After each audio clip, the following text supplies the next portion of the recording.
the station where our veterans' voices are heard, MBR Talk.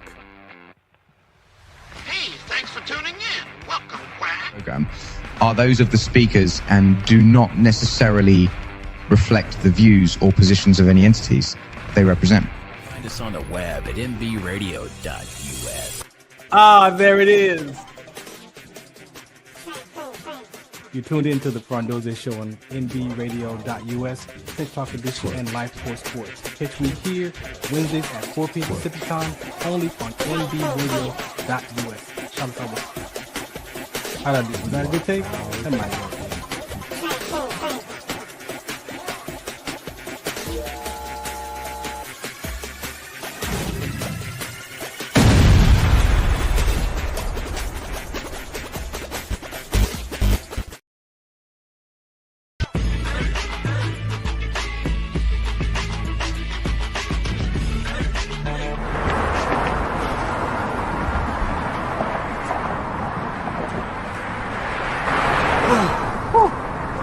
Hey, what's up, man? How you doing? I'm blessed, my brother. How you doing? I'm good, man. I'm good. Hey, did you see the game last night? Oh, that was a good game. But did you see the shot?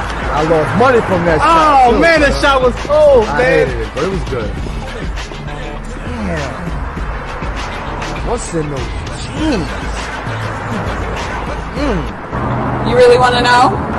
I do. Exhaustion, muscle spasms, asthmatic issues, unexpected sickle cell trait crises. Damn. Are you serious? When I was young, I found out I had sickle cell trait. My mom's told me, but I ain't have no knowledge of it. But when I got older, I had a child, and the doctor told me my daughter has sickle cell trait.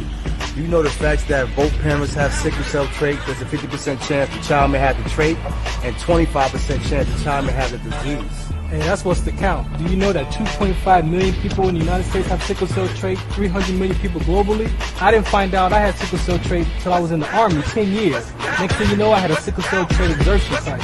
Sickle cell? I thought that was a black gene or something. Nah, man, the Latin community is number 2. 1 out of 36,000 babies are being born with sickle cell disease. You could be Caucasian, Mediterranean, European. You gotta know your bloodline, man. There is an inherited gene in our community that has been forgotten. The name is sickle cell trait. WDCONSCT, also known as What's the Count, is out to bring awareness, education, and prevention to people all over the globe. Want more information?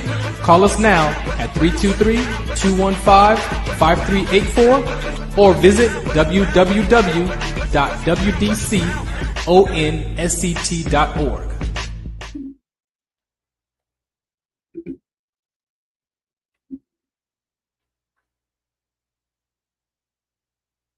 All right, welcome to another episode of the Farron Dozier Show right here on MB Radio. That's right, MB Radio. Again, today we always have a spectacular, important show for you right here on the network.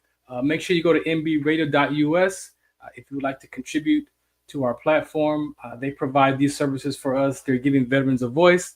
And again, I'm glad to be here to be able to have my military talk show here on their platform. Today, I have a very special guest for you. But before I get started, as you saw the public service announcement around sickle cell trait, that is a very important conversation. Alongside of that has been a topic around rhabdomyolysis that was part of my diagnosis when I collapsed at ANOC in 2006. There has previously been a WNBA athlete, Kelsey Mitchell, who was in the playoffs in their final opportunity to make it to the next level of their playoffs, and she collapsed during the game, was diagnosed as having rhabdomyolysis. And so with that conversation, anybody can experience rhabdo. Sickle cell trait, we're more susceptible of having that exertional sickling with rhabdo because of our red blood cell mutating. However, there are other reasons why a person could experience rhabdomyolysis. So if you want more information with that, wdconsct.org, or you can go to www.rhabdo.info.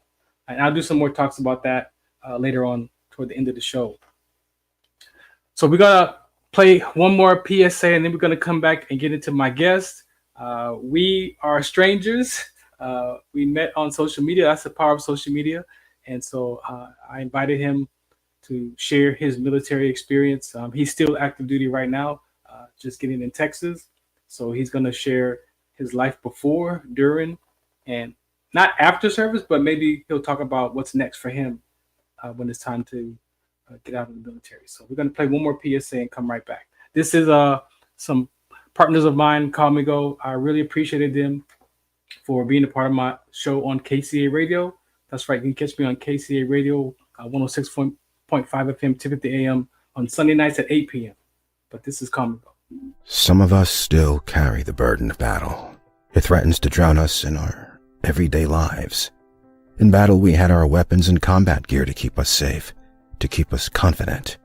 But when we returned home, we were not armed with weapons and gear to cope with our own minds. I was lucky to find my combat gear, my mental weapon, and it's called Calmago. Calmago is a drug-free device that allows you to achieve calm in less than 3 minutes. In moments of anxiety, stress, anger, panic, or insomnia, not with medication, but rather by activating the parasympathetic nervous system through breathing regulation and multisensory stimulation.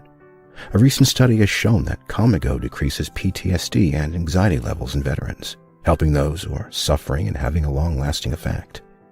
Visit Calmago.com to learn how you can get Calmago through the VA or with a special veterans discount code. All right, again, welcome back to the Farron Dozier Show. Again, thank you for listening today. As my guests get situated, just a lot of things that we care about here on this platform.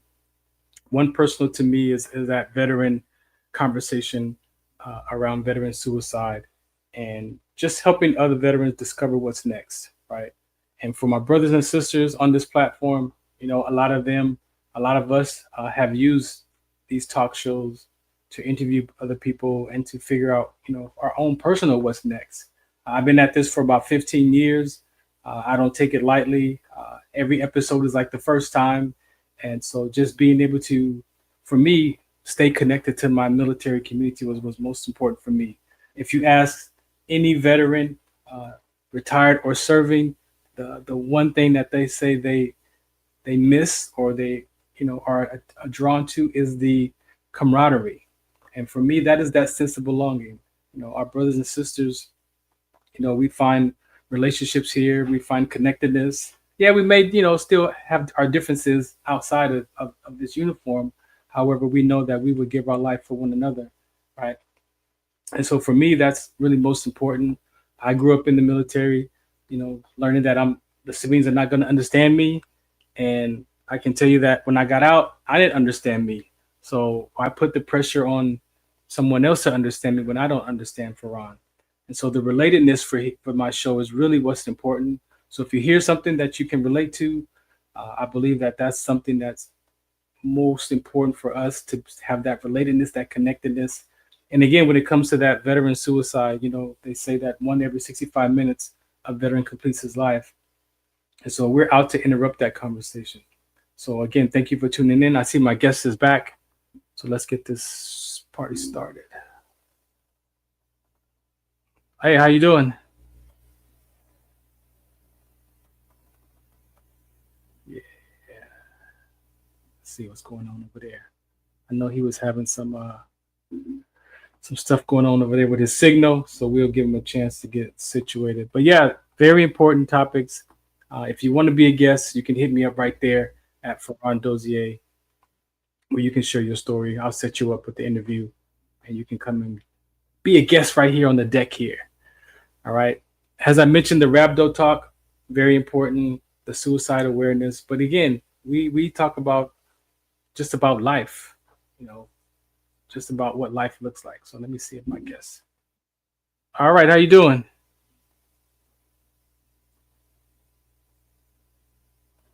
Can you hear me out there? You're a little low, but yeah, I can hear you now. Yeah, your signal's just a little. Adjust your phone a little bit too. Your top of your head is cut off too. There you go. All right, so let's see if we can make this work. Do me a favor and introduce yourself to the listeners.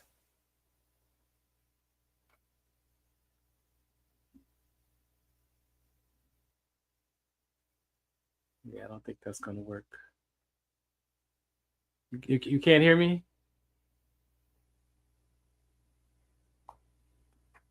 No, I can't. Yeah, I don't think your signal's working properly. All right, let me do some checking around here. This is again the Farron Dozier Show. We're gonna do our best to have our guests stream in today's episode, but we're gonna play this PSA here. This is I'm working with Caldwell Williams. He is a Korean era veteran and has had a curriculum, mental health curriculum, in the 1960s. Graduated from UCLA, and today he's 91, and I met him in the same journey of doing my own work around my mental health. And so this is part of his story. And, we know that he's got more life behind him.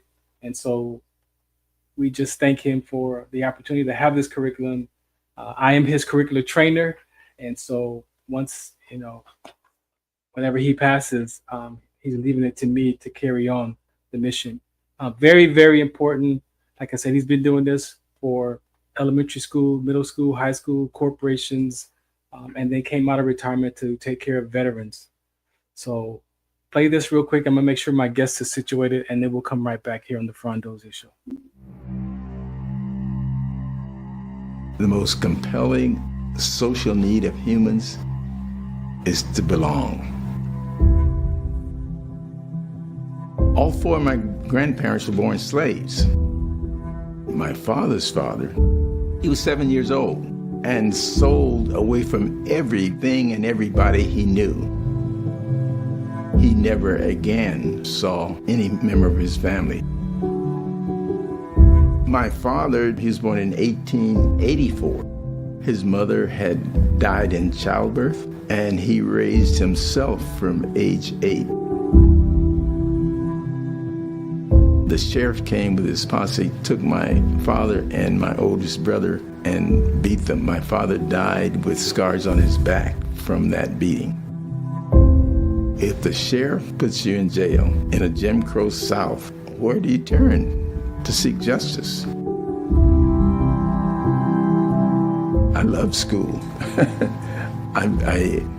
It became a source of me finding myself.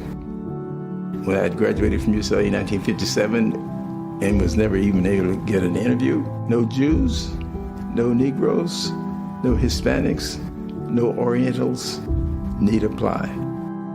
Now what do I do?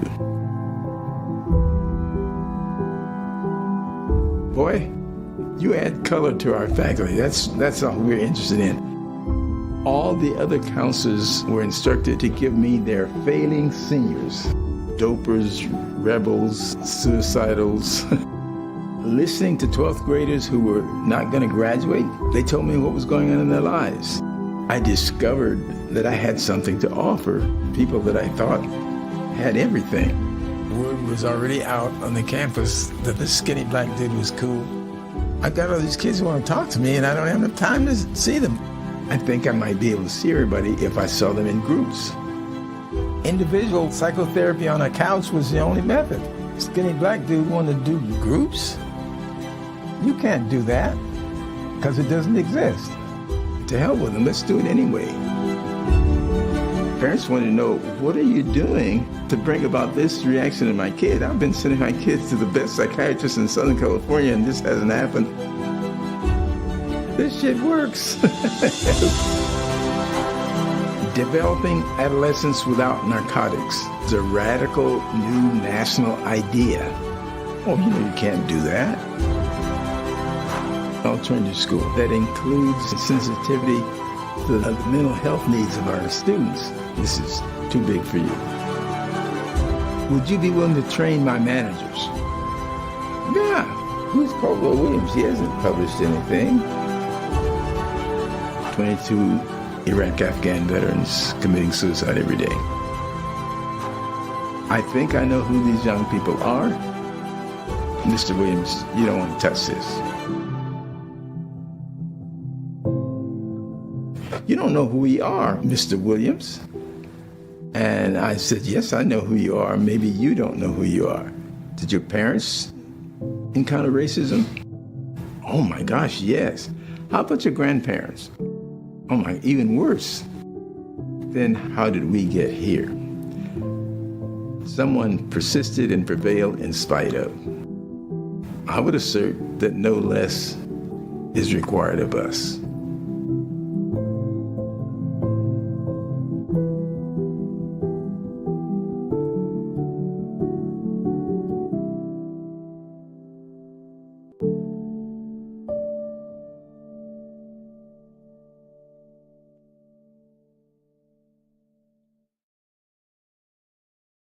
This is Farron from the Farron Dozier Show, 8 p.m. Pacific Time on KCAA Radio, 106.5 FM, 1050 AM.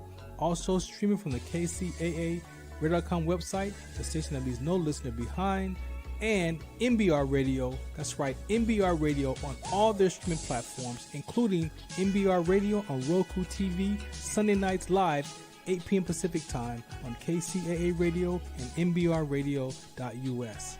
The Farron Dozier Show. For more information, search farrond.com. All right, welcome back to the Farron Dozier Show. Let's see if we can get this episode situated. I see my guest has relocated. We got some car chronicles going on. What's happening? What's going on? Hopefully you can hear me better, see me better. Oh, yeah, you're good now. Thank you. Thank you for adjusting. Yeah, I don't know what it is about that office, but it's like a dead zone when it comes to my phone. I know, it's cool. I appreciate you for going outside. All right, let's get started with the episode here. Do me a favor, introduce yourself, and then we'll get started. Yeah, my name is Sergeant First Class Pacheco, but first name is Alfredo. I'm originally from Ocala, Florida, and then joined the Marine Corps back in August of 2005. Got out in August of 2014. Became a law enforcement officer back in Florida, in Orlando, from 2014 to 2018. Then I joined the Army. I've been in the Army since September of 2018. So let's go back in time a little bit. So who is, Sergeant First Class Pacheco before Sergeant First Class Pacheco? Growing up in this environment. Growing up, I grew up in a rough area. I'm from a rough area in Orlando, close to Orlando. Then I moved to the suburbs up in Ocala. If you go up there, it's real country type. Even then, I still found myself in trouble. But I was a baseball player. I played. Oh. That was the only thing that kept me out of trouble was baseball. No kidding. When you look back at that childhood, because those ages are so important, right? And sometimes as adults we discount those experiences. But what do you think was going on in those early teenage years that you saw was like headed to trouble? So luckily I've never did anything like criminal, right? I was always just that kid that trouble always found them. Yeah. Nothing with law enforcement, but just trouble would always find me. But I was hanging out with the crew of guys that were getting into legal issues, doing the drugs, doing all that kind of stuff. Even though I never got into that kind of stuff. So kind of seeing that and being around it, but also I always had mentors. I've had cousins, I've had uncles, that joined and served. So I kind of saw they were better off than how my family was. My dad barely finished high school. My mom barely knows any English. So it was rough for her to know, like, find a great job, for him to kind of find a great job. So me growing up, I kind of just like, all right, I'm gonna be a baseball player. That's it. I'm gonna be a baseball player. I'm gonna get drafted by the Dodgers, right? Because at the time back in the early '90s or the mid '90s, the Dodgers were horrible. Yeah.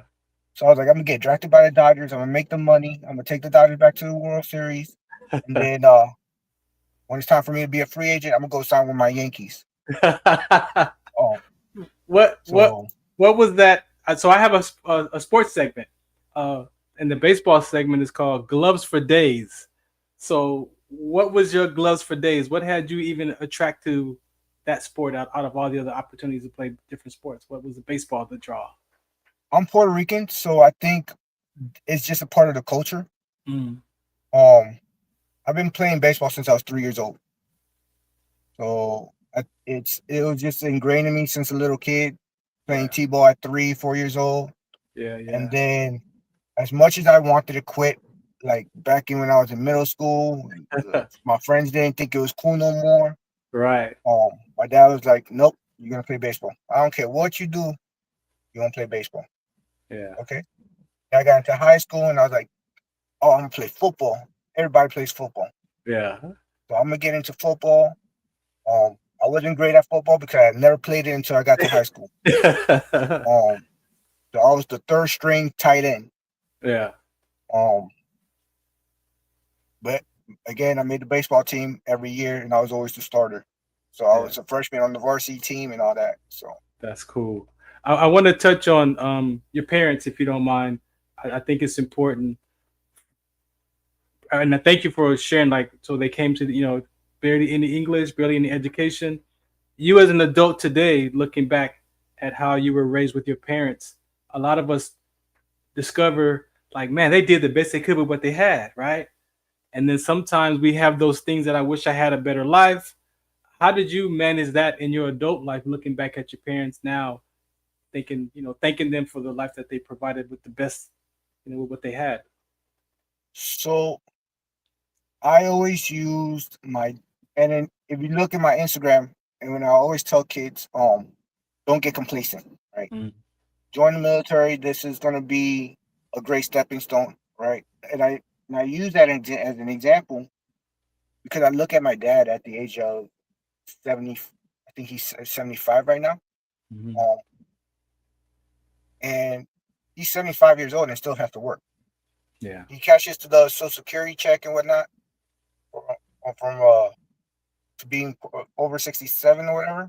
Yeah. But he still has to find himself a part-time job because it's not enough. Yeah.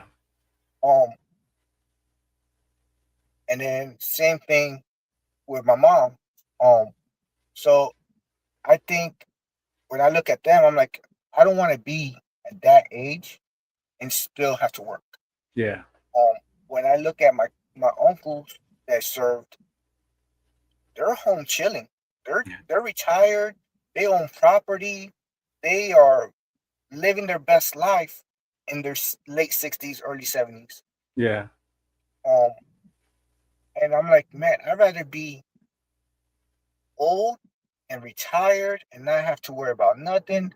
Let me be the annoying grandfather that shows up, right? I want to be that guy. Why we gotta be annoying? Why we gotta be annoying? I want to be the one that steps in unannounced, like, hey, I'm just here to see my grandbabies, right? That's what I want to be. Yeah. Right. Yeah. I don't want to be. My kids call me, hey, Dad, are you working this weekend? Do I want to bring the grandkids? And yeah, I don't want to be that grandfather. Yeah, thank you. Thank you for sharing that. It's important. We're definitely going to get into the military career portion of that. The baseball, and now you're in the military mindset. Do you see the similarity of the identity being a baseball player? Did that help you in those teenage years to find something to connect to outside of those, the people you were running with? The military was never my plan A, right? It wasn't even my plan B. I think what kind of helped me out though was coming from playing sports in high school. Yeah, I was at least athletic enough to join the military. Yeah, so I didn't have to, like, we would go running, and I'm like, all right, cool, let's go run. Physically, it set me up. Yeah. But when it comes down to like the actual aspect of being on a team and all that, definitely helped me out because I was able to like help have that teamwork. Because Yeah, the military is all about teamwork. for sure. Yeah. Was it plan A, plan B, maybe plan C or D? Was that what was the what was going on? Well, go ahead. I would say it was probably like plan D, right? Plan A, like I said, play baseball, right? Yeah. Unfortunately, I got hurt my senior year, so all my scholarships went away. I ended up being looked at as a liability. Yeah. I'm like, okay, Wow. I'll look at playing minor league ball Ah. in Puerto Rico. I'll Okay. go. My parents talked me out of that one. They're What? like, nah, you're not going to Puerto Rico. Puerto Rico is dangerous. Puerto Rico Oh is my horrible. goodness. You think this is bad? You're just going to get lost over there in Puerto Rico. Yeah. You're going to probably get into the drug game over there or whatever. So I got talked out of going to Puerto Rico to play baseball. They had their concerns about you for sure. Definitely. Because Puerto Rico is not the greatest place, not the safest place, I say. Yeah. So then I started looking at, okay, maybe I can go play at a JUCO league somewhere, go to junior college and play baseball. But the same concerns that the major universities had were the same concerns that the JUCO league had.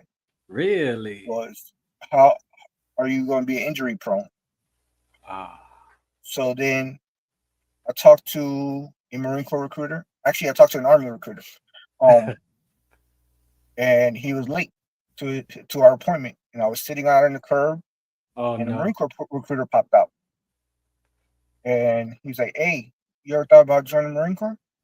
Like, you know what? Yeah. I'm looking at the Army right now. Like, and then he brings me into the office. I recognized one of the recruiters that was in the office. I had grown up with him. Oh wow! From church, so I knew him. I was like, "Oh, I didn't know you were a Marine." And next, I was like, "Hey, yeah, this all sounds great." They gave me the whole spiel about the Marine Corps and everything.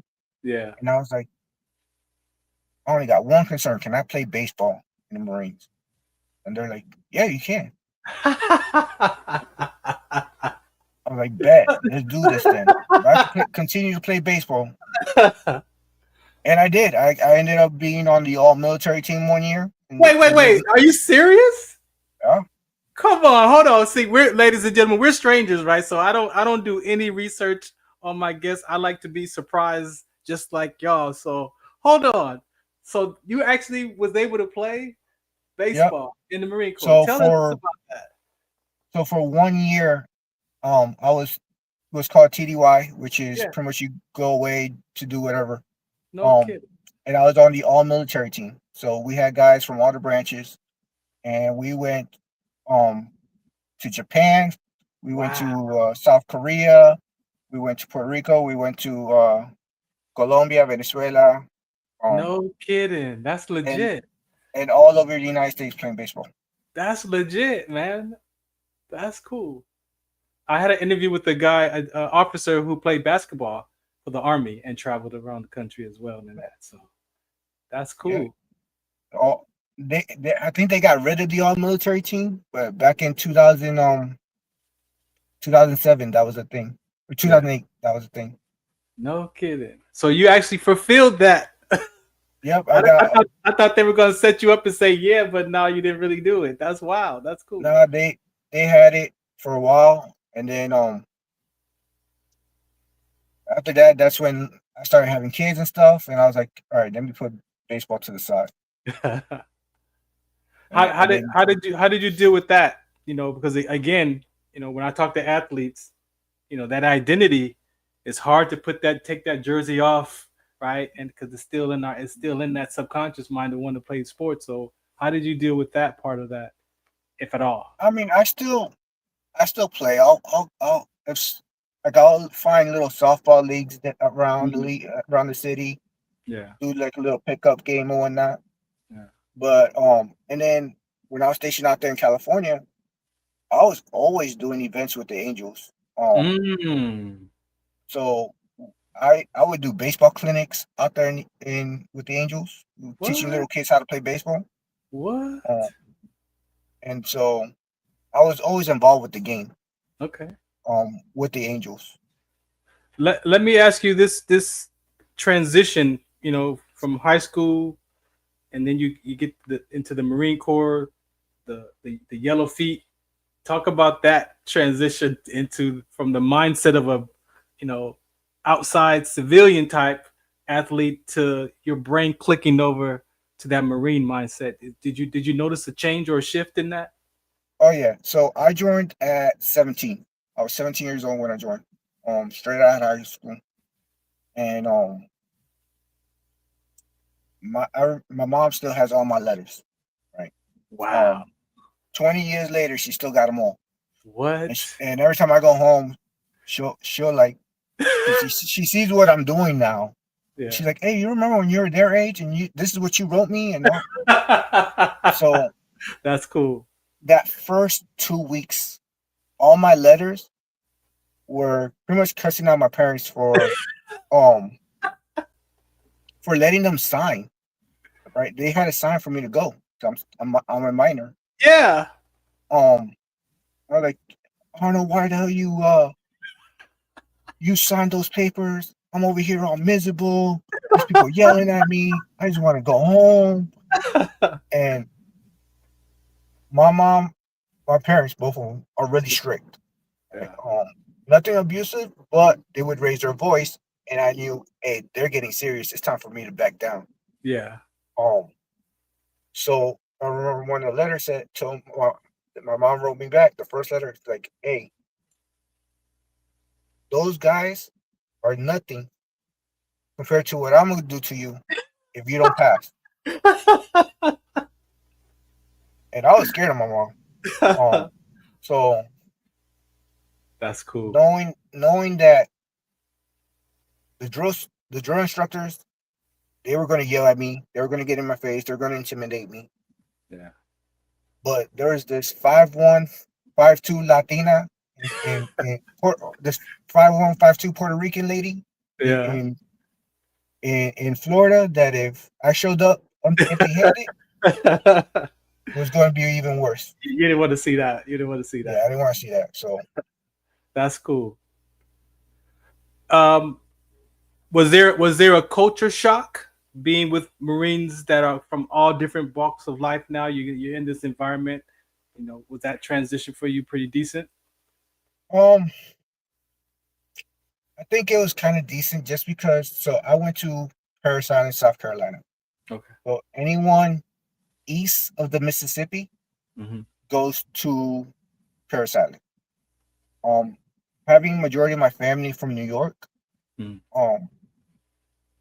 I kind of blended in with those guys. Oh yeah.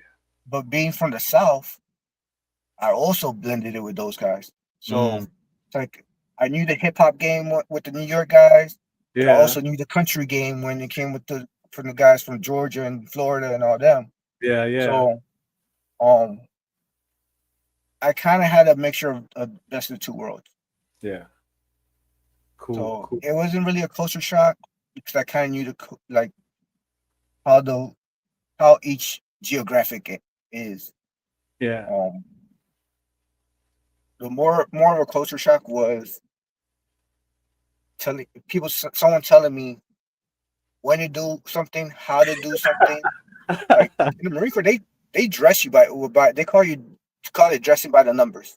Yeah, yeah. So they turn on the light, everybody gets on this black line, and you in your t-shirt and shorts, and you get on that black line, and they're gonna tell you how fast to put on your pants, how fast to put on your boots, how fast to put on your top.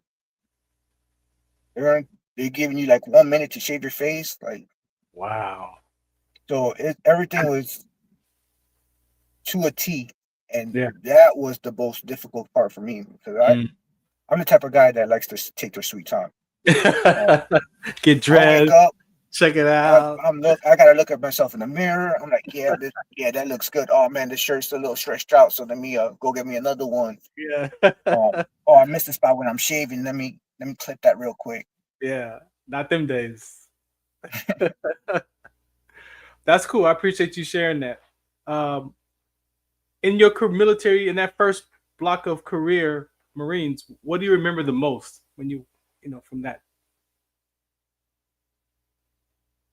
I would say it would be my first deployment. So that happened really fast. Yeah. It was so I went to boot camp August of 2006. I graduated August of 2005. Graduated October 2005. Went home for 10 days. Went back to do Marine Corps training. Mm-hmm. And so by the time I got to my first unit in Camp Pendleton, it was April timeframe. Mm-hmm. And I showed up there, and the guy in charge, which was a first sergeant, he was like, "Hey, you have any issues?" No. They're like, "Do you drink?" Nope. You got any kids? Nope. You married? Nope. And I checked all the boxes that he was asking me for. Like, cool. Hey, that sergeant right behind you, he's gonna help you get in process, because in 3 months you're going to Iraq. Cool. Turn 19 in Iraq. Now let me ask you this before you continue. Joining the military during that time, did you have an idea that would happen, or you didn't think about it at all? Yes and no. Everything was going on still in 07 and 08. Yeah, so that was the only part that my recruiter lied to me about. Right? I wanted to go infantry. That's what I wanted to do. I wanted to be combat arms. Right? And my mom, being a mom, right, was like, "Hey, the only way I would sign these papers is if he is in a safe job." So the recruiter was like, "Okay, we could put him in the logistics, because they don't let you pick your job in the Marine Corps." Yeah. So I picked your field. They let you pick your field. And I picked logistics. Yeah. Didn't know anything about logistics. I was just like, let me just see what it's gonna happen. My mom was like, "Hey, logistics is gonna be an excellent job for when you get out." Oh yeah. And I'm like, okay. So I ended up being a warehouse clerk. But when I went to Iraq, I never thought that I would see combat. Right. I just thought I was going to be stuck in a warehouse somewhere in the middle of nowhere. Right. But somebody got to deliver the supplies. Exactly. Like, yeah, I was in a warehouse, but somebody got to deliver the stuff to the boys. Yeah. So there I am doing convoys and stuff like that. Yeah. Luckily, I never saw direct combat, but I was in the atmosphere. Yeah. I appreciate you saying that, because I was AGR, and I tried to get overseas, but because during that time they were piecing our unit apart, the AGR personnel could only go if the whole unit went. So I couldn't volunteer my time, but we did get deployed at Fort Irwin, and we were training soldiers that were going to Iraq, right? And so I was in POL. I was platoon sergeant for the POL company. So we trained the other fuelers, how to maneuver. Because I don't know if you remember, at that time, they started attacking the convoys. And that was one of the reasons why they brought us in 04, because they started attacking the beans and the bullets and stuff like that. And the mechanics and the logistics guys, they didn't worry about qualifying. I'm here for mechanics. That's why I say I wasn't in direct combat, right? Because I never shot my weapon in combat. Yeah. But we did hit a couple IEDs. We did get attacked on one point, but it was only the lead vehicle, and it was like a pop shot, and then they bounced. Yeah. And then the rules of engagement back then was kind of crazy. Yeah, the Geneva Convention, we couldn't do anything through that Geneva Convention. So my truck was always like the 5th or 6th trucks out of like 20 something trucks that were out there in the convoy. Yeah. So if you're that far out and all they did was a couple of pop shots to the first truck, you ain't going to do nothing. Yeah.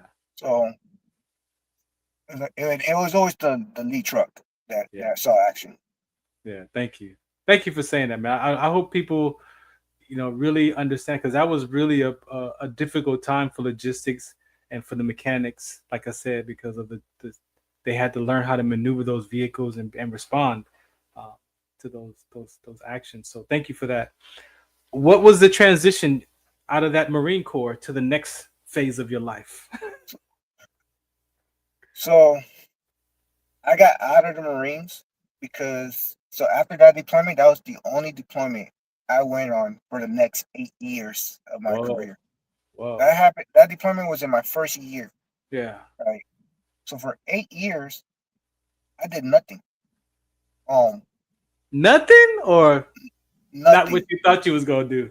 No.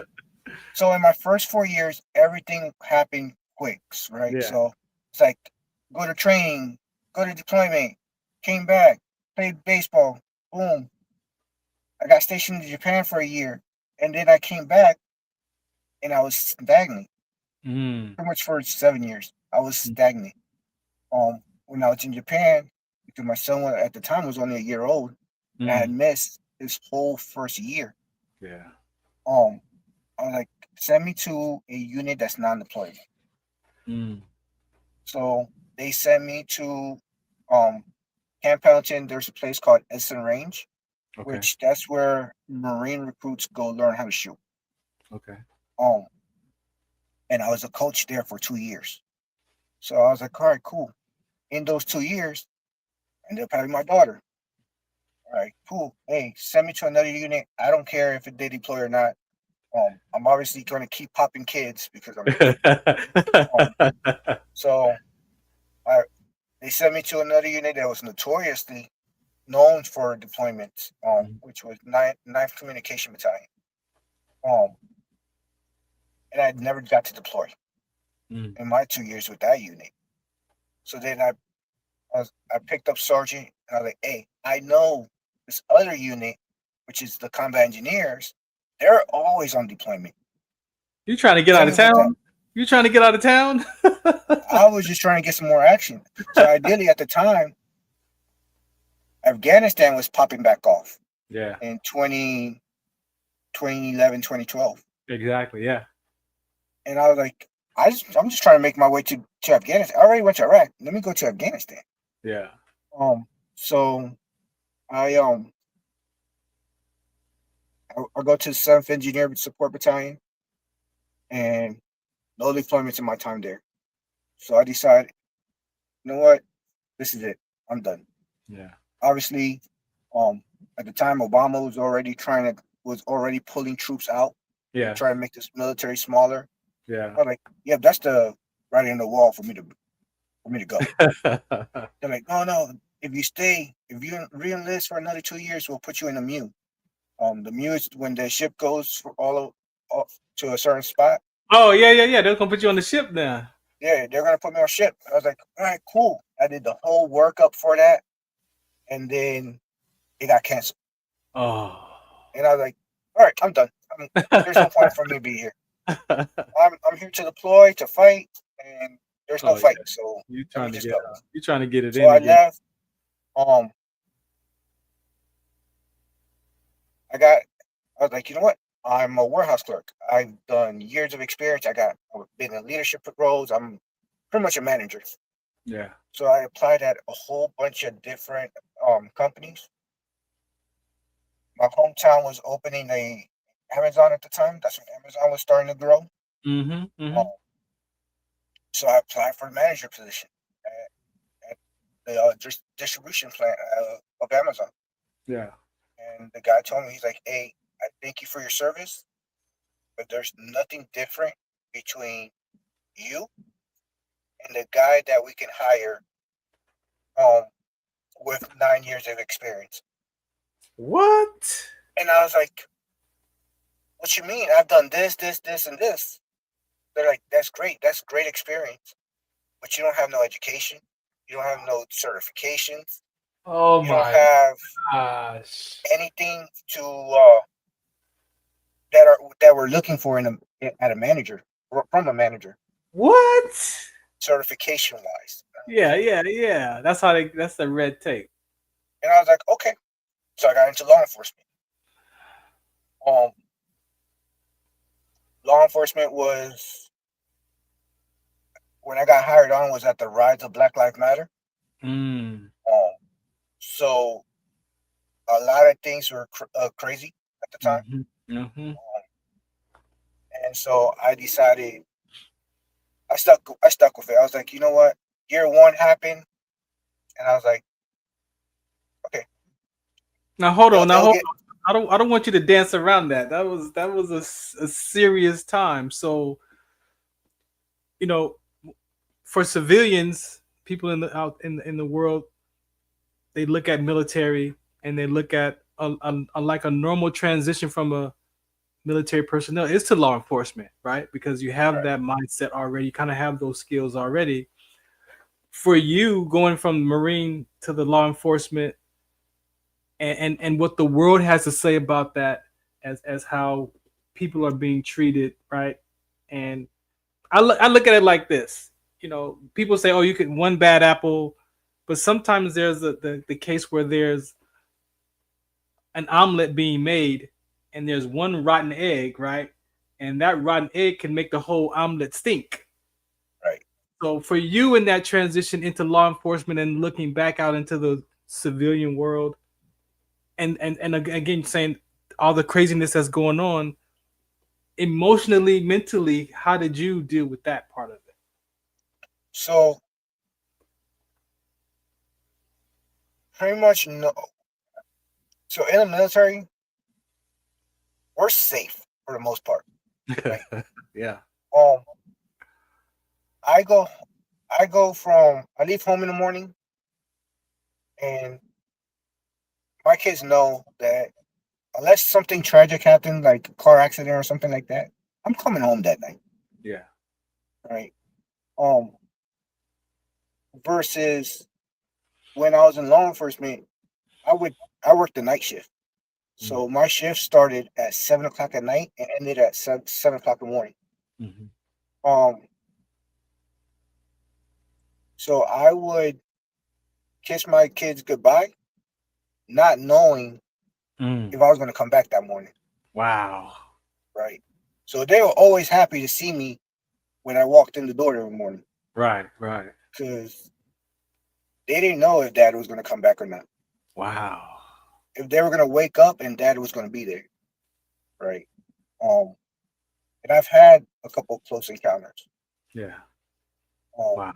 Doing the parking, pulling somebody over for a stoplight and a gun be pointed at me and stuff. Yeah. Right. That's not the kind of things that you see in the media. Right. You always see it vice versa. Exactly. But that first year, I think it was hard knowing that, yes, I'm getting paid more as a law enforcement officer, but I'm risking my life every single day. Every day, right? Every day. Wow. Like, people, they have more respect for the military than they do law enforcement officers. And I would say it should be vice versa. Yeah. You should have, military still needs their respect, but I should say the law enforcement officers should be held to that same love that the military guys have. For sure.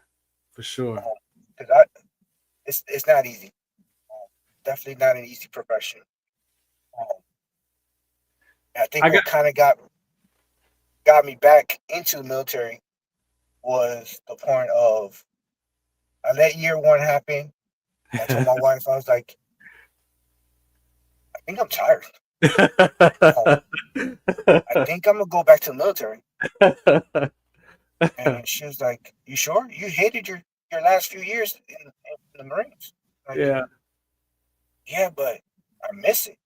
Like, she's like, you make more money now. I'm like, yeah, but I waste more money now too. I'm like, because we got bills to pay now. Yeah. So she's like, well, go back. I'm like, but I'm somebody that has a lot of pride, right?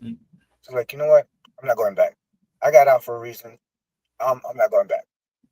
So year 2 happens, and Orlando gets the terrorist attack on a gay nightclub. Oh yeah, nightclub. Yeah. I remember that. I was on call for that. I didn't like how they handled that situation. So then I was like, you know what? I'm going back to the military. that was it. I'm going back. That was it. And then at the time, I was overweight. I had gained some weight. So I go to Marine Corps, and the guy was like, hey, man, you got to shed like 30 pounds if you want to come back. I'm like, really? Like, really? That much different. Really? Like, all right. So I got my butt in the gym, started doing everything. And then sometime in that time frame, the Marine Corps changed their tattoo policy. So this used to be allowed, and it wasn't allowed then. Come on. So then I was like, all right, let me go talk to the other branches. Yeah. And the way it was back home was you had the Marine Corps, the Navy, the Air Force, and then the Army. Yeah. So go to the Navy. I do all the paperwork with the Navy. I'm ready to go to the Navy. The guy's like, hey, yeah, I'll call you for your appointment so you can go to MEPS. All right, cool. Week goes by, 2 weeks goes by, a month goes by. What? I go back to the office. I'm like, hey man, yeah, my bad, I forgot about you. Oh, no. Oh, I was like, all right. He's like, I'll let you know. All right. Ooh, more time went by. That don't even sound right. So I went over to the Air Force recruiter. They're not in the office. Never could find them. Never at all. So then I go to the Army's office. I was like, hey man, it was a brand new recruiter. He didn't even have a computer yet. He's just sitting at a desk. He's like, can I help you? It's like, yeah, man. I'm just trying to come back. Marine Corps, they don't want me back because of my tattoo. The Navy's taking too long, and I can't find nobody in the Air Force. He's like, well, I could get you to MEPS next week. I'm like, all right, let's do whatever we got to do. Yeah. So he goes to his counterpart, and we did all the paperwork right there. The guy's like, hey, man, the earliest, that was on a Monday. He's like, the earliest I can send you to MEPS is Thursday. You good with that? Whoa. I'm like, yeah, I'm good. They do all my paperwork. I do the physical. They had to get stuff back from the Marine Corps to make sure that I can keep my rank and stuff. Yeah. Oh, yeah. So in the time it took them to do like the background investigation and so I can keep my rank and all that kind of stuff, it took them another week or so. Mm-hmm. So as soon as they got everything that they needed, he's like, hey, man, all you got to do is go back to MEPS and sign your contract. Wow. I'm like, bet. Go over there, talk to the guidance counselor. He's like, hey, man, I know you're a supply, but we don't need any supply sergeants. Yeah. Do you mind going infantry? Uh-oh. Bet. I want to do that in the beginning. That's what I'm here for. I'm like, that's exactly what I wanted when I was 17 and my mom wouldn't let me. So here I am turning 30. Now, you're turning 30 now, right? So at that time that I enlisted, I was turning 30. 30, right? Okay, yeah, okay, I'm tracking. So I was like, yo, here I am going infantry at the age of 30. So we did that, and it was a quick process for me to go from how to go back to basic training and stuff because I was out for too long. Wait, you did? Yeah. Woo! So you was the old dude in there. Yeah, I was.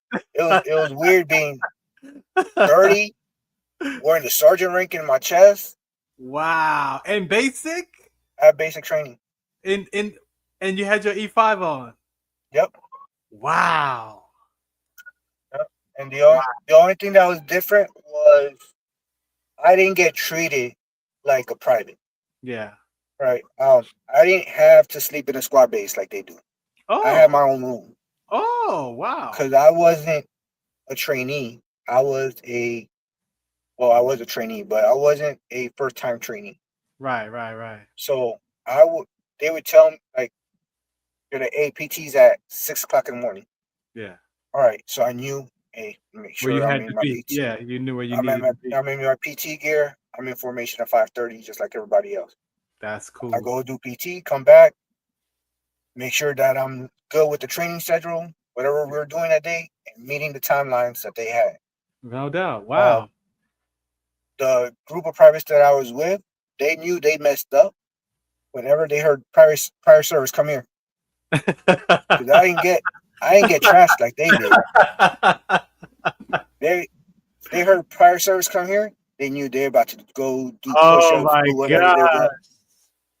So that's cool though. I bet you that was different. That was different. It was. And then the drill sergeant started like, hey, you smoke? I'm like, at the time I vape. I'm like, I vape. They're like, hey, all we ask is that you don't bring it around the privates. Keep that in your room. Yeah. I'm like, all right. But when we would get to, depending on what we were doing, if we were like at the shooting range or whatever, the drill sergeant would give me their vape. And then they were at night after dinner, I'm going to my room. Wow. I didn't have to do none of the stupid stuff that they were doing after dark. Wow, that's legit. That's different. That is different. And then I had my phone the whole time just because I had to leave it in my room as well. But as soon as I got off for training, I'm calling home. Calling the house. Wow. So so where did you end up after that? So did you end up at an infantry company or where did you go from there? Yep. So after basic training, I went to Fort Polk, Louisiana. I was with 3rd Brigade 10th Mountain. Now, did you move your family with you? Yep. So you back active duty in there? Back active duty, doing it. The whole time I was in basic, and they told me Fort Polk, Louisiana. Our drill sergeant's like, "Oh man, I'm sorry for you." Why? They're like, "It's Louisiana. That place sucks." I'm like, "What you mean it sucks? It's hot. It's humid." I'm like, "Man, I'm from Florida. It's always hot and humid." Right. They're like, "Yeah, but it's out in the middle of nowhere." I'm like, "All right. Well, I'm from the country anyway, so my mom lives out in the middle of nowhere." Yeah, so you good. You good. You got your family with you. So yeah, so we out there, and yeah, this was more secluded than what I grew up in. It was right outside that base. There's nothing really around it but a Walmart and a couple strip clubs and bars. Yeah. So for anytime I wanted to have fun, I'm a baseball fan. Like baseball, football, I love going to games and stuff. Yeah. I would have to go 3 hours to Houston.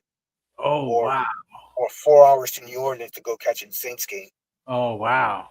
So that's like a mini vacation almost. Yeah, so I would have to wait. I'm like, my favorite team are Jacksonville Jaguars. Okay. Right, so I would look on the football schedule. I'm like, oh yeah, the Jaguars come to Houston. Right. And it's a 3-day weekend. Right. Boom. I know exactly where I'm going. Or I'll be like, oh yeah, the Yankees are coming to town. Yep, it's a 3-day weekend. Yeah. Boom. Pack up the truck and go to Houston for the weekend. That episode from there, is that where you, at what point did you become the recruiter? Let's go there. What point did you become? So I became a recruiter. So I came back in the military in 2018. I became a recruiter in November of 2022. Okay. I picked up staff sergeant in 2021. So yeah, 2022 I came out to recruiting. Now is that a an automatic transition so people can understand? Is that an automatic transition, or No, did you get so selected for that? there's two ways you can become a recruiter.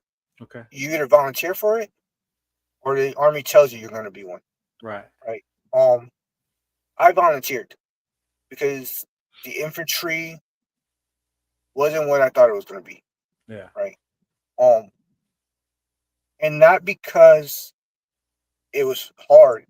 It was because I came in to the infantry as a sergeant. Right. Right. Right. I'm expected to perform as a sergeant. Right. Right. I wasn't up to par when I got to my unit to the other sergeants. Right. So my rank, when we get rated, it's called NCOERs. Yeah, the NCOER. Yeah. I was always number 4 out of 4, 5 out of 5 for like that first year and a half. Yeah. For pretty much for like that first year or two, I was rated low. So my contract's about to end, and I did it because that contract was a 3-year contract. Okay. I picked up staff because I did show them like, hey, I am hungry. I do want to do this, and I try. Obviously, I'm not going to be better than the guys that have been doing this since privates. Right. Exactly. But Exactly. I am trying, and so my 3 years is about to happen, and I'm not going to get out because I did nothing different from when I got out before. Right. So like I'm staying in. So, I go to the career counselor, and I was like, hey man, I want to just reclass. I don't want to go there. He was like, what are you trying to do? I'm like, tell you the truth, I'm trying to do your job. I think career counselor would be cool. But I already saw what it's like to be on the outside. I could try. I think I'd be good at trying to keep guys in. And he's like, all right. And they worked out a deal for me to, like, I did a packet and everything to be a career counselor. Yeah. I got denied because I guess there's a time limit. You have to be, for you to switch to be a career counselor, can't be in no more than 12 years. 12, 13 years, something like that. And I had missed it by a year. So I think I was like at 13, 14 years. So the guy's like, hey man, he was a career counselor and he had been a recruiter in the past. Okay. So he's like, why don't you just go recruiting? I'm like, I think you'd be good at it. He's like, you're good at keeping people in. I can just imagine how you're gonna do getting people to come in. Right. And I'm like, oh no, I heard recruiters work too much. They on numbers and the numbers. I'm not trying to do that. I'm not trying to stay up till. But I dropped the package for recruiting, got accepted for recruiting. I ended up. I have a big ego, right? That's about the third time you said something about your ego. We're gonna go there in a minute. We're gonna go there. I'm gonna let you finish. I'm a big and I think recruiting fed into that. Right?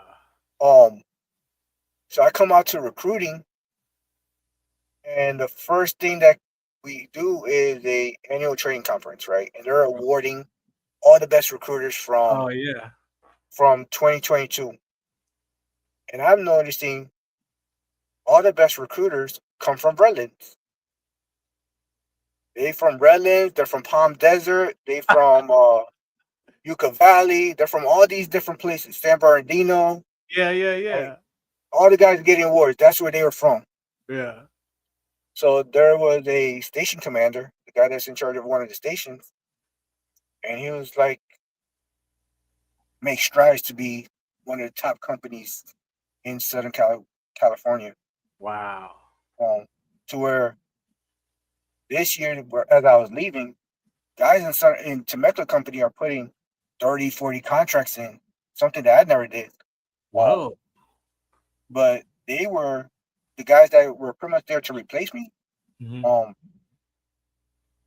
They would ask me questions when they got there, like, "Hey man, how you do this? How you do that? Yeah. Yeah. What made you successful?" And I'm not a gatekeeper, so I'm Yeah. like, Yeah. "Hey, yeah, I do this, I do that. I go here, I go there." Yeah. And these guys are putting in contracts left and right. Wow. Um, That's cool. and I'm actually proud of them. They ended up being the top company in Southern California. So they went from being scrubs when I first got there Yeah. to ending up being the top company. And I'm actually kind of proud of them. I know some of them are probably watching, Yeah. but I'm That's actually proud to cool. know that I left that place better than when I got there. Yeah. And so the whole ego conversation, right? And pride. Oh no, I'm not gonna bash you for it because I believe as human beings, we gotta have that, right? We need that sense of self-love, self-esteem, self-worth, right? From ourselves first, right? Not from outside folks, right? And I believe the only time that pride really gets in the way is when it's up against another person. Like me having pride toward you, right? Right. Not about what I'm doing and my view of my success in life, but more when it comes to that other person where I believe it starts to get kind of muddy waters and where it's like, okay, your ego and pride is now diminishing another person.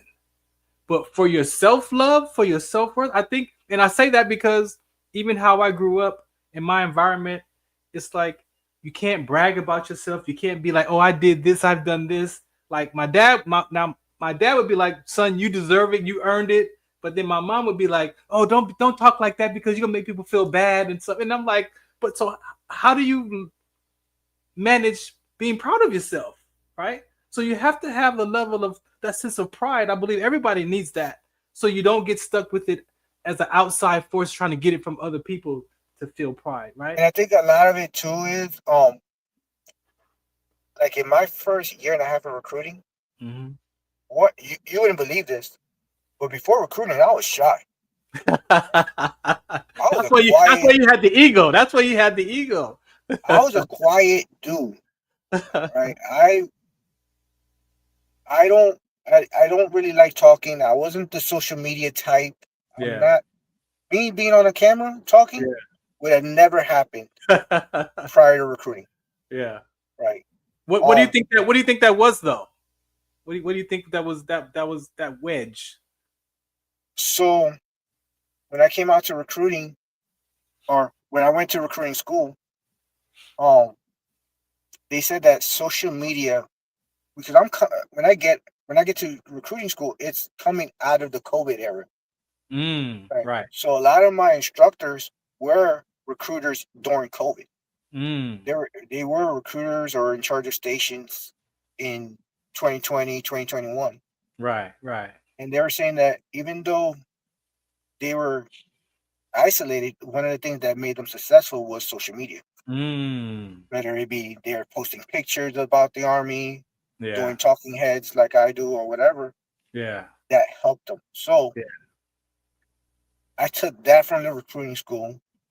I was like, all right, well, let me create my little social media page. And like you go all the way back from when I first started. It all started with me posting pictures of the army. Like, oh, we got this job, and Oh yeah. hey, this unit is going over here, and this unit is doing this, and I like to work out, so I'm like, look, I'm wearing my little Army PT shirt at the gym, and I'm like, look, Yeah. I did this workout, right? To then I would go to schools, and I would talk to kids, and kids would hit me up like, hey, I was kind of scared to ask you a question, Mm. but I was trying to see if you can answer this for me. I'm like, Mm-hmm. yeah, and then it clicked on my mind, and then I started watching. There's a guy on TikTok and Instagram. His name is Dutton Mindset. Okay. He's a marine recruiter. Okay. And he does like the motivational videos, and help recruiters recruit Yeah. type deal. Mm-hmm. And I saw a lot of his videos, and I was like, man, the stuff that he's saying are the conversations that I have day to day. So then I was like, you know what?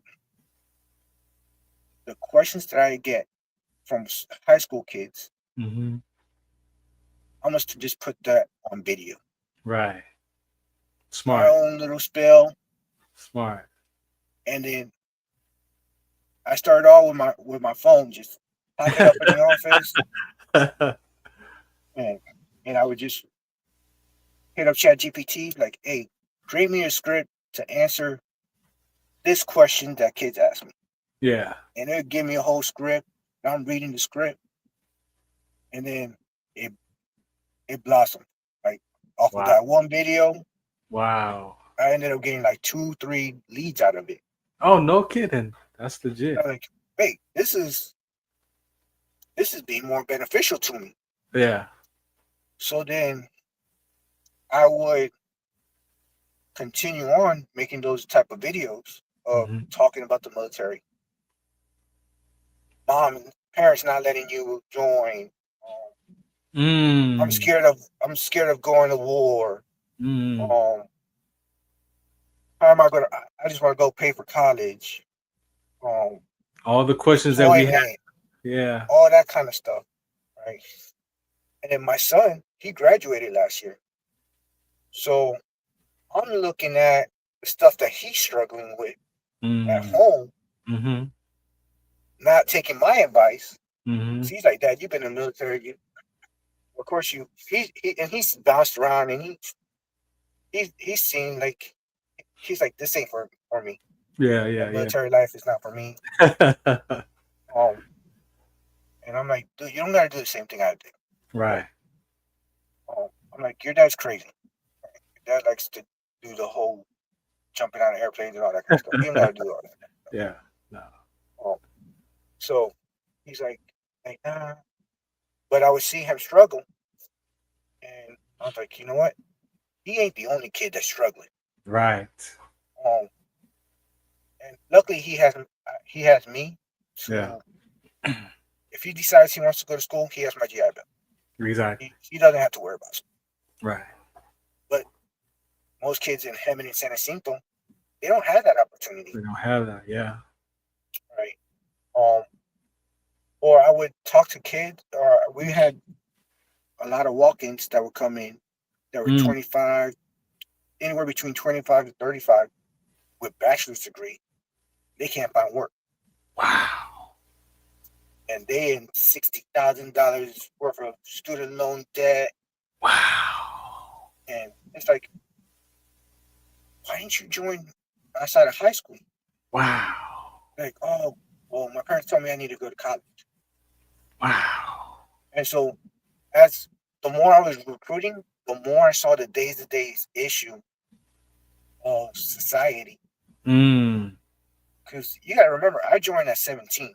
And even when I got out of the military, I was still using my VA benefits to cover going to college and law enforcement agency and all that kind of stuff. Yeah. So I really never got to experience the civilian life as a civilian. Yeah. I don't know what it is to pay for college. Yeah. But apparently people go into thousands of dollars of student loan debt. Yes, they do. So I'm like, man. So I started making these videos on how you can be better. How the Army can help you with this, with that. My only experience is when I got told by that Amazon Oh, yeah. that the only thing that was different between me and the other guy was I didn't have any certifications. Right. Well, I make videos now about, hey, this job gets you this certification and that certification. This is how you get that certification.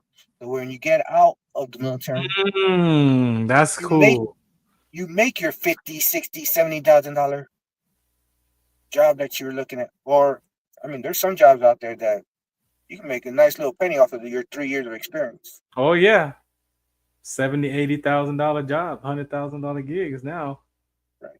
So it's like I think if someone would have told me when I was a young buck of, hey, make sure you go get this certification so that way you can be successful when you get out, I didn't do anything education-wise while I was in the first time. Yeah. I mean, now I got my bachelor's degree in Homeland Security. Yeah. But and I think doing this recruiting bid, and I'm now in a journeyman to get my apprenticeship to get some licenses to be a human resources. Okay. So when I retire here in 3 years, 4 years, you're prepared. I'm set. I could go work for FEMA. I could go become a recruiter for some type of agency or something. Right. No. That's legit. And thank you again for sharing your life, around what you're up to today, because I've been retired for 12 years now. And my transition out wasn't the best because I had that sickle cell trait. I got a medical retirement, so I was forced out, all that other stuff that came with that. And my identity was trapped in my rank and in that camouflage for 24 years. So me losing sight of myself, when I share my story, when I talk to the soldiers about not just my trade experience with the rhabdo, but I also share my mental anguish that I dealt with, right? And then how I got out of it. The students that you're recruiting today, with social media is like such a big driver. What is the biggest concern that you see today for the children, the young adults joining the military? Different from when I joined at 89, so I was way ahead of you, and I know there's been different phases of the military growing and changing. Today, what do you see is like?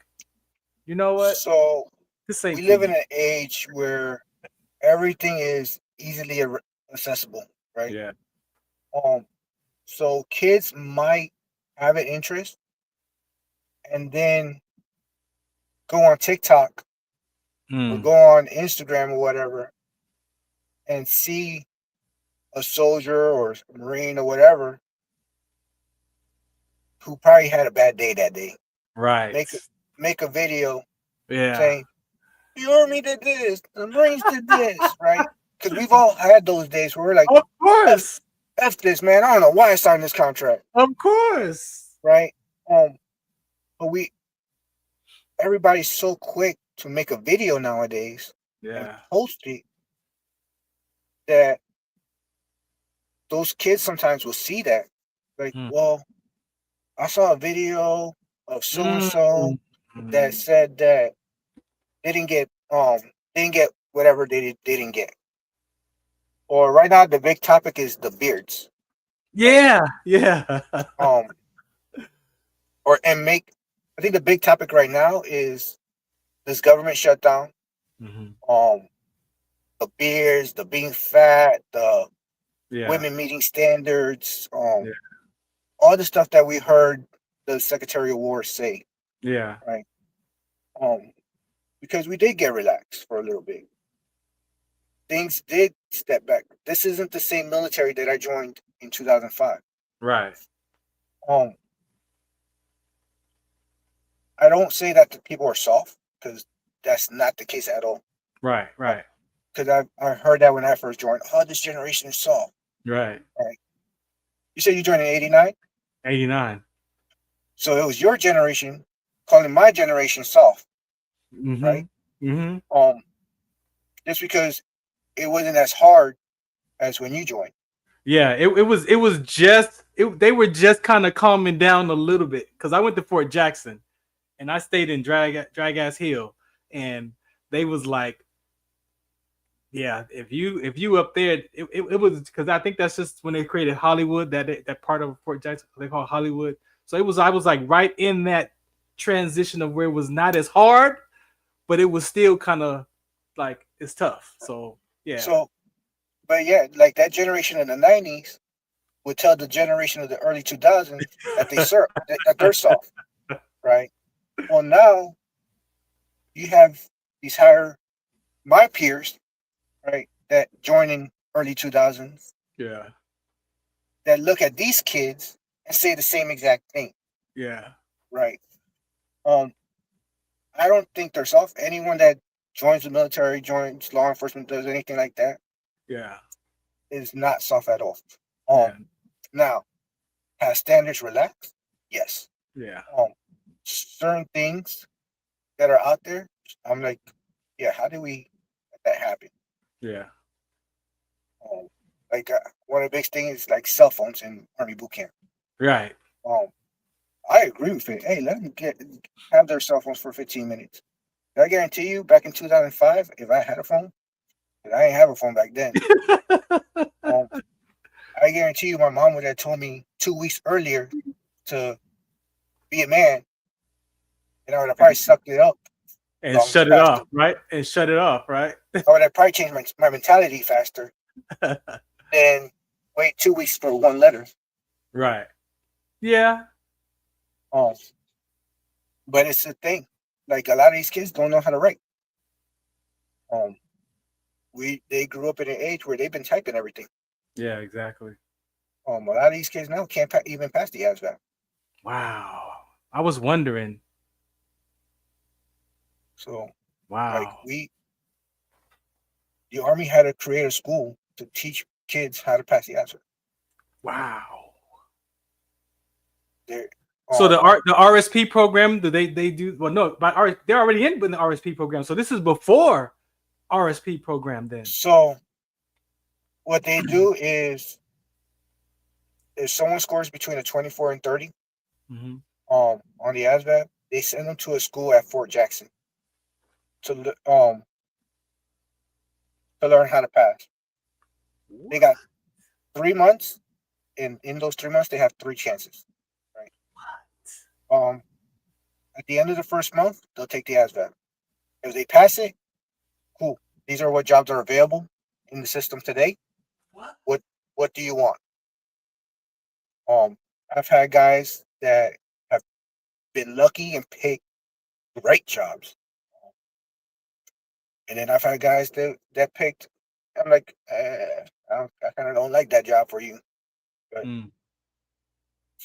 just do that for your 3 years, and you'll be able to switch on. Yeah. I try to keep their heads up. Yeah. But it's one of those things. At least there's that program to where they know, like, hey, yeah, I didn't score high. Go over here, and they're gonna bump. They usually bump up. I think they said that the average person goes up by 18 points. Oh wow, that's pretty good then. That's pretty good. And I mean, ideally, it's nothing new. Because I had to go to that similar type school to become a recruiter. Really? Even though I had passed the ASVAB, yeah, my general technical score, my GT score, wasn't high enough to become a recruiter. Got you. Yeah. So I had to go to a school or a class, like a BSEP, to bump up my score. Bump up your GT, yeah. So okay, ideally, it's the same class that they had for guys that were already in that needed to bump up their GT scores. Yeah. The only thing is they opened it up to civilians. Wow. Now, does that person have to pay for that, or the military? They're getting paid. Really? Yeah, they are. They wear the uniform. They are in the. So have they passed ASVAB and everything, or did they just score low and they got in with a low number to increase it, or they're still pretty much the way it works is they enlist, they get their date to leave, they go to that program, they give them 3 weeks of instruction, pretty much reading, math, a lot of math from what I hear, and then they memorize word. There's 200 and something words apparently that's on the app. They make them memorize those words. Wow. You gotta think, you ain't got nothing to do. You ain't got no phone. There's no outside distraction. Right? So you're pretty much memorizing the 200 something words that are on the test. Wow. And the part of the ASVAB that's most important is that word knowledge and the math. And the math, yeah. So if you're in class and you memorize the formulas, then you get, and you're after class, because they're only in class from like I think like 8 to 4 or something like that, because it's surveillance that teach it. Yeah. After that, they got from when they eat dinner to when it's time to go to bed To study more. to study. So Got you. you pretty much memorize those words that you that they gave you, or hey, you struggled on those formulas today. So That's crazy. That's cool. and so they're bumping up their scores. They pass on that first try, Mm-hmm. pick a job, go to the basic training. Wow. If they pass, so I've had guys that go supply, go to different combat jobs. I had one become an aviation mechanic. Yeah. Dang. We got a few more minutes left. Again, thank you for being on today, man. Like I said, we've been on Instagram together, back and forth, and so me reaching out to you, man. In fact, you agreed to this a few weeks ago. So just want to say thank you. Real quick, you're in Texas now. Yeah. You said you have like 3 or 4 more years before you pull the plug. Is your education? I mean, like I said, you got your education.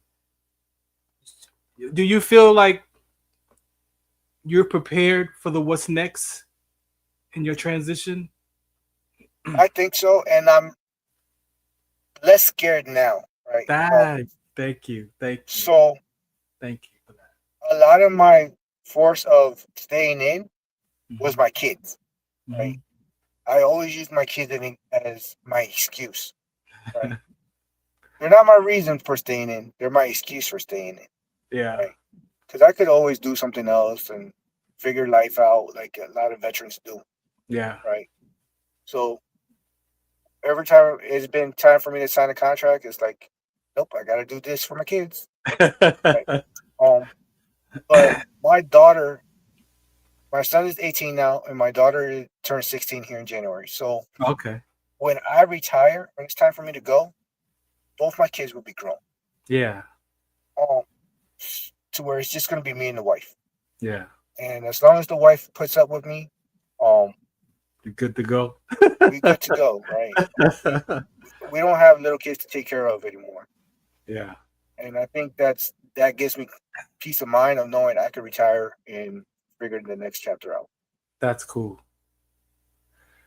Man, thank you for your time today. Did I miss anything? Is there anything that you want to say to your counterparts from the Hemet to where you are now? What do you want to shout out to those characters? I just if any of the recruiters are watching this, just keep grinding. It's not an easy job. I make it look easy, but it's not easy. It's a lot of late nights, a lot of early mornings. Yeah. It's a lot of time taken away from the family to help one person out. Yeah. But it is totally worth it. I would not change it for the world. I'd be changed to be a permanent recruiter. That's why I'm here in Texas now. So I love it. I live it. And every applicant I get to help, I definitely like to hear their success stories. Yeah. And even now, like the first people I've enlisted are now getting ready to get out. And I'm just like, man, that's crazy. Right. Thank you again for sharing your story, man. What do you want to say to your wife, your children? What do you want to say to them? That I love them. Right now they didn't come to where the city that I'm at, which is Del Rio, Texas, because the city is small, and they're like, after being in California for 3 years, they didn't want to come here. So they are 6 hours away from me in El Paso. Okay. But they know that I love them. I miss them. I want them here, but obviously they'll be better where they at. So yeah. But they know I love them. How you dealing with that? Are you homesick? It's different. I've never been alone. Yeah. So I'm treating it like it's a deployment. Got you. Right. It is 6 hours away, so all I do is I've already been home twice. I've been here for 2 weeks, and I've already gone back twice. Yeah. So I just treat it to where I'm like, hey, this weekend's a long weekend. Yeah. Actually, this weekend is a long weekend. I'm going home for 3 days Yeah, or 4 days, whatever. that's cool. Man, Tom Pacheco, man, thank you again, man. I really, like I said, it was a pleasure meeting you. Like I said, my shows are 99% organic, y'all. So we just spoke on Instagram Messenger. That was it. You know, this is my first time hearing this story, seeing him face to face like this. So this is always a pleasure to connect to my brothers and sisters at arms, man. And so I'm very proud of you. I appreciate your story, very impactful story. The transitions that you've gone. I know a lot of. I won't say I know a lot, but I have some close friends who were Marines and became National Guard recruiters. So it's yeah. So I don't know what it is. A lot of Marines tend to go to the National Guard. Yeah, and I'm like, why? If I don't there's know. one set of, if there's one branch that I don't like, and it's the National Guard. What? Oh, hold on. So what don't you now? I started in the Guard. My first 4 years, and then because I wanted to go active duty first, but my uncle was in the Air Force Reserve, so he was like, "Go part time first, because if you go full time and you don't like it, you're stuck in that contract. So go part time, see if you like it, and then you could always transfer and go active duty." So I did that. I was on the streets during the riots, all that stuff, earthquakes, and then around 93 going into 94, I was like, you know what, I can do this. Like, I like this. And I happened to go in the recruiting armory, and I asked the readiness NCO, like, hey, you know, I want to go active duty. You know, where should I start? And he was like, well, if you look on that clipboard over there, there's some full-time guard positions. I was like, I didn't know what no AGR position was. And so I go to the clipboard, I'm flipping through, and there was an E4 supply sergeant for HAC, but it closed in 3 days. So this was like right after Christmas, and it was closing like December 30th. And I was able to get my packet, photo, everything typed up and mailed off to the branch, and ended up being selected for AGR in 94. So, you know, I spent 20 years AGR. I was able to transfer to Michigan, like, and come back to California, up in Roseville. Got my like great episode. You know, great career for myself. They say AGR is like the best kept secret because you're active duty, but you get but you're closer to home. I think it's a little bit challenging because as an AGR, you know, I did like 7 jobs, you know, where my peers in active duty, you do one job and pretty much that's it. So, but what is your part about the nasty girls that you don't like? So my only interaction with National Guard has been out there in California. Okay. Right. And my thing is, my only thing with them is, right, if you're active duty, you're doing this every day on the grind, right? Yeah. Do what you're told when you're told to do it, all that kind of stuff, right? Yeah. If you join the reserves, then you really are part-time. You get your schedule. Those reservists got their schedule in September. Yeah. Of what they're doing for the whole year. Right. And if they're scheduled to go to deployment that year, right, their train updates and all that kind of stuff. Right. So a reservist has more flexibility to go to college, open up a business, all that kind of stuff. No, that's true. Yeah. Right. To do the part and be a part-time soldier. Right? Yeah. They have that flexibility. Yeah. The National Guard in California, at least, and all the states are different. So I hear from all the National Guard recruiters when I tell them this. But at least in California, and I'm seeing it here in Texas as well, is the governor can tell you when to do something. Oh, and that part. If you're in college, there's a fire in LA. Yeah. Guess what?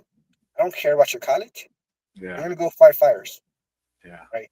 Or President Trump now with this whole immigration stuff. Yeah. Put your life on pause. I need you to go help out Border Patrol. I need you to go help out ICE ICE or whatever. Yeah. Right. I might be a college student. I might be a business owner. I might be some type of professional where Yeah.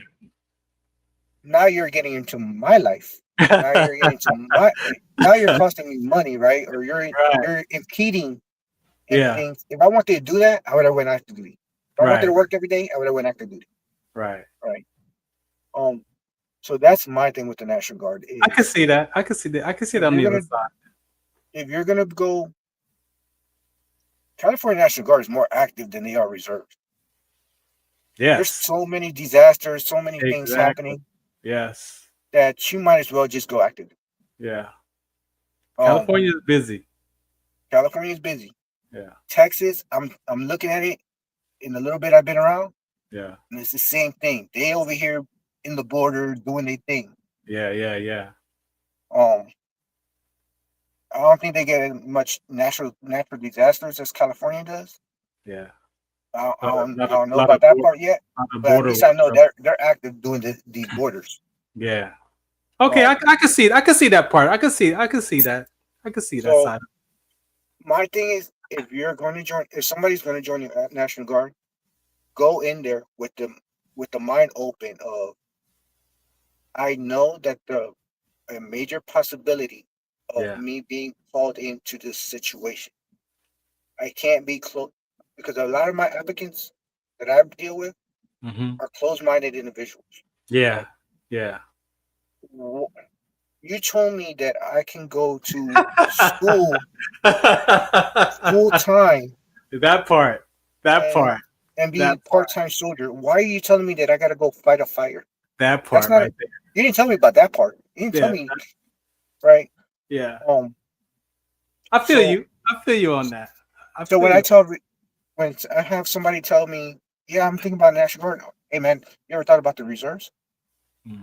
And flip the reserves on them, and most of the time it works. Yeah. Sometimes they do know what they're getting themselves into of the different situations that happen in that state. Yeah. And they'll still go National Guard. Yeah, I feel you on that one. I like I said, I enjoyed it. They called the citizen soldier, where you went to work and you did that, and then like I said, I was on the streets of the riots the night it happened. Started, and then like a whole month, but I was lucky to have a gig that gave me the time off, right, of work that. And then the other thing, I think the other part I don't like National Guard too is from my time in law enforcement as well. Right. So in Florida, we got hurricanes. Yeah. Well, a lot of my partners are in the National Guard. Pulled them off the line of law enforcement. So they got to go they got activated to go do their National Guard stuff. And do what the National Guard does for hurricane relief. Yeah. Now I'm pulling a double because there ain't enough people to control the streets. Got you. So yeah, that kind of, I think that also sinks in sometimes when I'm like the National Guard conversation. Yeah, when the National Guard, I'm like, man, back when I was in law enforcement, I hated them.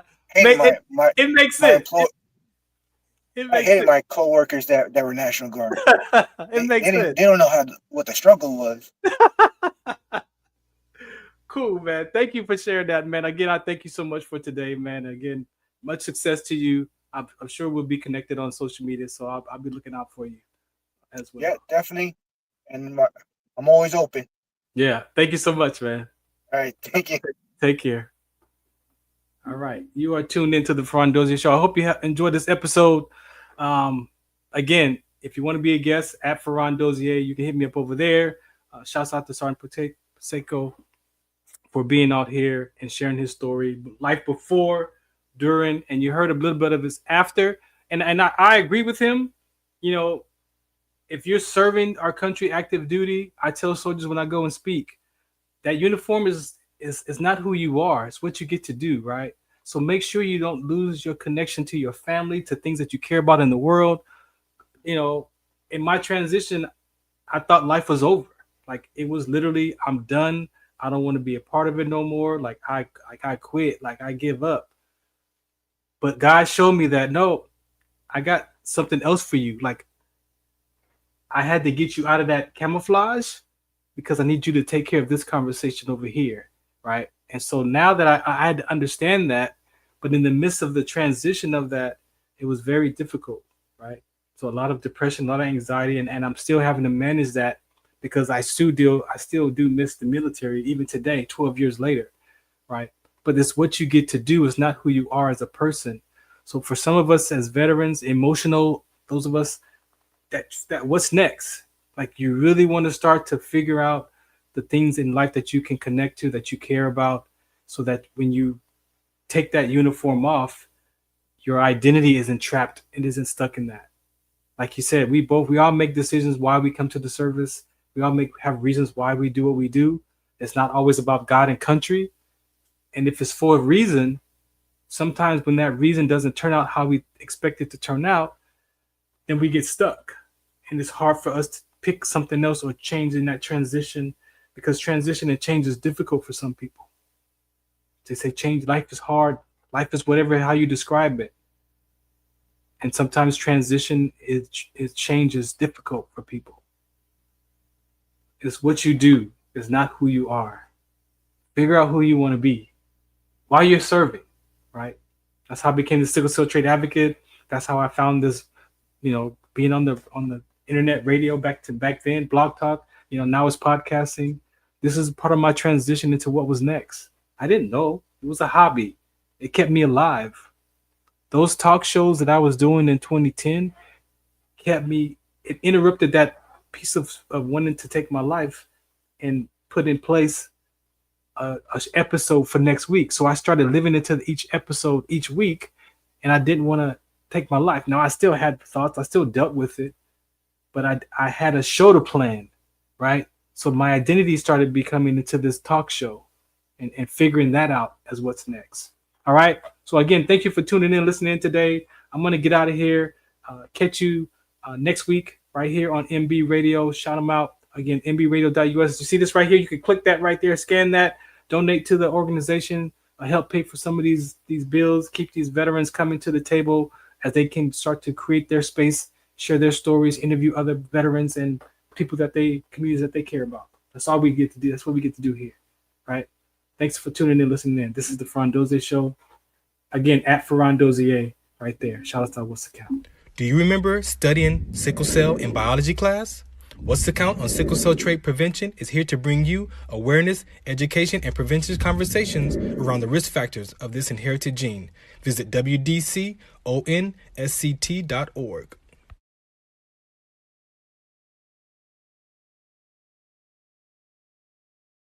Zetovia salve, made from natural and organic ingredients, good for inflammation, poor circulation, hemorrhoids, yeast infection, lip sores, dry coughs, eye pain, minor cuts and bruises, and ready to purchase at botanicaherbalco.com. botanicaherbalco.com. botanicaherbalco.com. Muchos de nosotros nos vemos afectados por la enfermedad de células falciformes a diario y un número creciente simplemente no nos damos cuenta. Los impactos de esta enfermedad afectan a todas las personas y en especialmente a las personas de color y con antecedentes diversos. Estar en servicio conmigo y con los demás a medida que creamos una mayor conciencia sobre cómo identificar y dirigir el tratamiento de los rasgos de células falciformes y ayudar a las familias a saber cómo superar el trastorno de células falciformes. WDCONS